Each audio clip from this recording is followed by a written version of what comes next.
Boa noite, estamos no ar com mais um programa Autistando com a PAD. Esse programa que tem uma parceria com a Top TV e temos um objetivo de falar sobre o autismo, né? Desvendar o autismo, desmistificar e trazer aí esclarecimento para as pessoas que estão acompanhando. E no programa de hoje nós estamos com a médica psiquiatra, a Raquel Santin. Raquel, boa noite e obrigado por ter aceito o convite. Boa noite, muito obrigada a vocês por terem feito o convite e vamos lá, vamos começar. Vamos lá? Vamos. Raquel, eu queria que você falasse um pouquinho pra gente como que o autismo chegou na sua vida. Bom, começa um pouquinho lá de trás, que eu fui fazer faculdade, eu fui lá para Campo Grande, fiz minha faculdade na Uniderp, e aí voltei para Dracena e aí resolvi ir para a área da psiquiatria.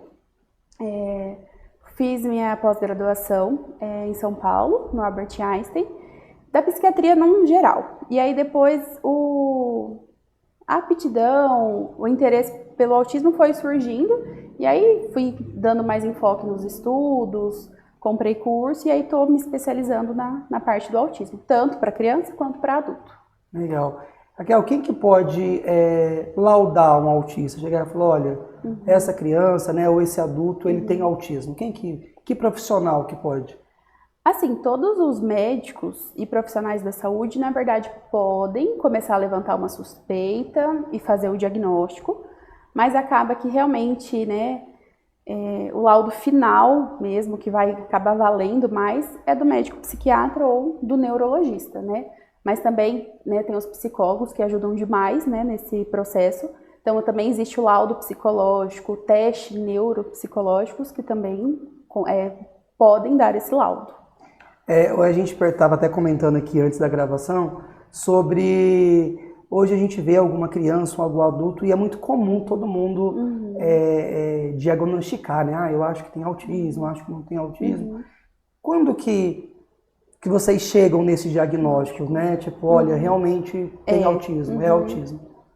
Assim, na psiquiatria no geral, a gente acaba seguindo o DSM, que seria o Manual de Transtorno dos Diagnósticos Mentais, E aí, ele seria para padronizar esses critérios diagnósticos pelo mundo todo. Então, aqui no Brasil ou nos Estados Unidos, os critérios são os mesmos. É autista aqui no Brasil e lá, E aí tem alguns critérios, Os principais seriam a questão da dificuldade da socialização, dificuldade de manter ou iniciar relacionamentos.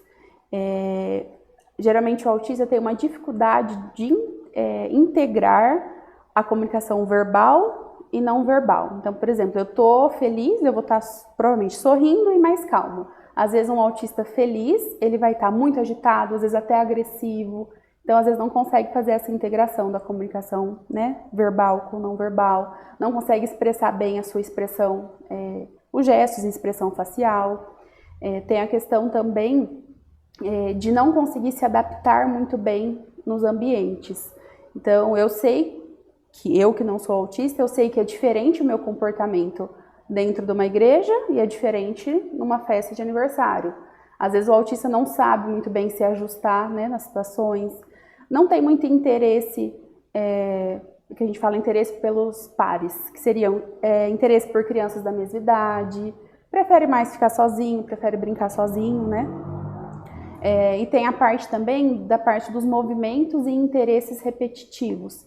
Então, muitas vezes é uma criança ou um adulto que tem movimentos estereotipados, que tem tiques, manias, ecolalia, que seria repetir palavras que outras pessoas falam ou repetir as próprias palavras.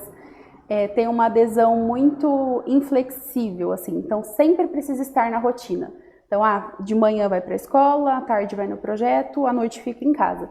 Se precisa mudar, hoje tem que ir numa consulta. Aquilo ali causa um sofrimento, a criança se desajusta, se desregula. Também tem um critério que é muito importante da questão da hipersensibilidade ou hipossensibilidade à parte de estímulos sensoriais. Então, por exemplo, se incomoda muito com barulho, ou se incomoda com algum tipo de textura, ou se incomoda com o cheiro, Muitos deles têm a parte da seletividade alimentar, não consegue comer nada que é molhado, às vezes não consegue comer nada que é verde, não consegue comer algo com uma textura mais mole, mais pastosa, prefere só coisas crocantes, então acaba comendo muita fritura, muito industrializado, né? E todos esses sintomas, é importante a gente falar que eles estão presentes desde sempre. Então, assim, fiz o diagnóstico quando eu estava já adolescente, quando adulto, tudo bem. Mas esses sintomas, eles estavam lá atrás, estavam desde o nascimento, porque é um transtorno, né, do neurodesenvolvimento. É que às vezes foram mascarados e não foram vistos, não era muito estudado, né? É porque é comum as pessoas falarem hoje, mas todo mundo é autista, tá tendo muito diagnóstico. Mas na verdade que agora está estudando-se muito mais, né? Vamos supor, o pai foi, tá investigando, né, o seu filho e chegou o diagnóstico. Realmente a criança é autista. E aí, né? A partir de agora, quais são os procedimentos, o que deve ser feito? Eu acho que a principal palavra seria calma, né? Não é o fim do mundo, tem tratamento, não tem cura, né? O autismo não tem uma cura, mas tem tratamento, tem manejo e é possível ter uma vida normal mesmo sendo autista, né? Eu acredito que o principal ponto seria conhecimento.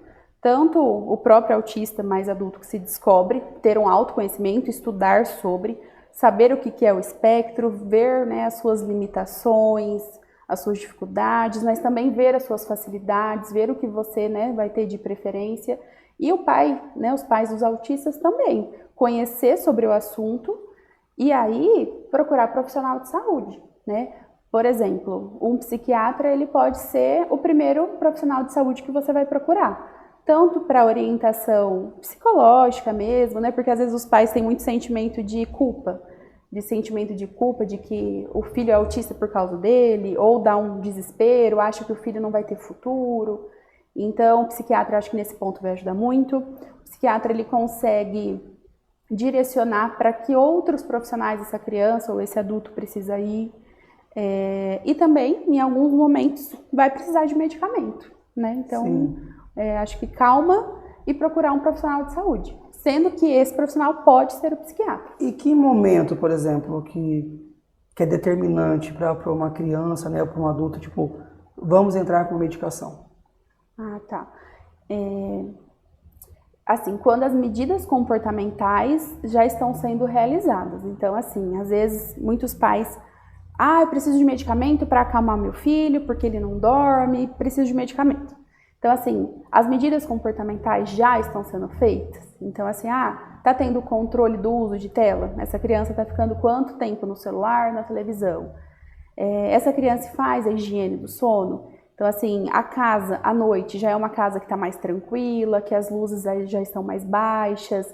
Essa criança toma um banho para dormir, toma um banho, ou vai tentar ir dormir naquela loucura, naquela agitação. O autista precisa de rotina, então a criança sabe que vai ser feito isso, então ela vai estar mais calma, né?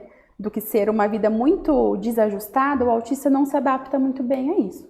Então assim, tá tudo sendo feito, tá tudo bonitinho, tá passando nos profissionais, tá indo numa terapeuta, num psicólogo, num TO, e mesmo assim não consegue, aí talvez seja o momento do medicamento, né? Então, até uma pergunta ao contrário também.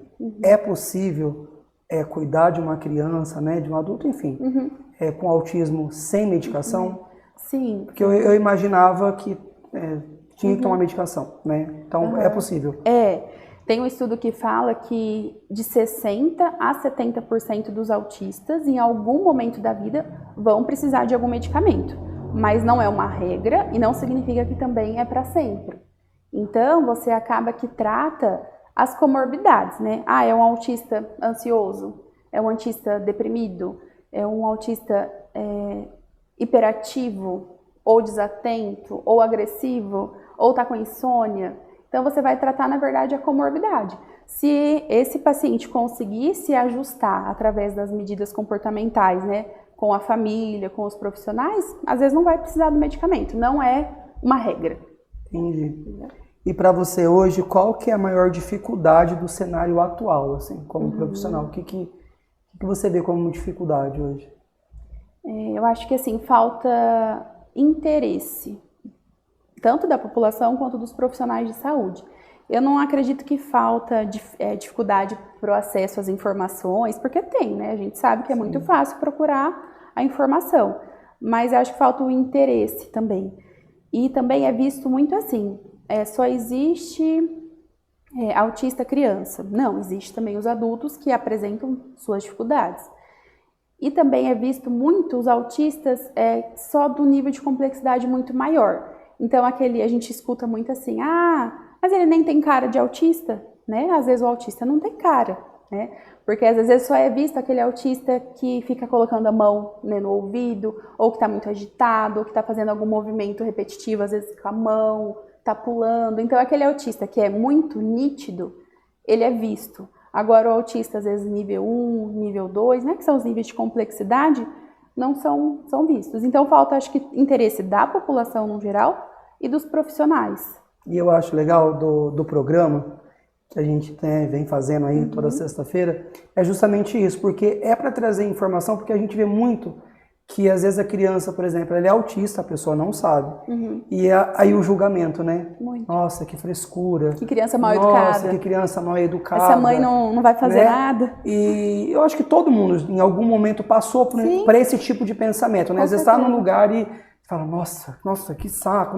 Sim. Né? E eu percebo que a informação, ela traz isso agora. Tipo, com certeza. Opa, será que essa criança tem algum problema? Será que essa criança não faz algum tipo de tratamento?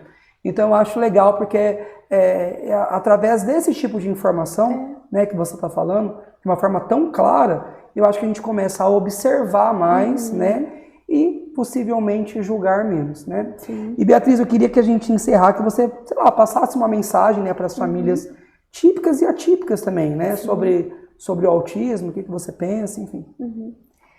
Eu acho que assim, não só do autismo no geral, mas da psiquiatria e tudo, questão da humanização, né?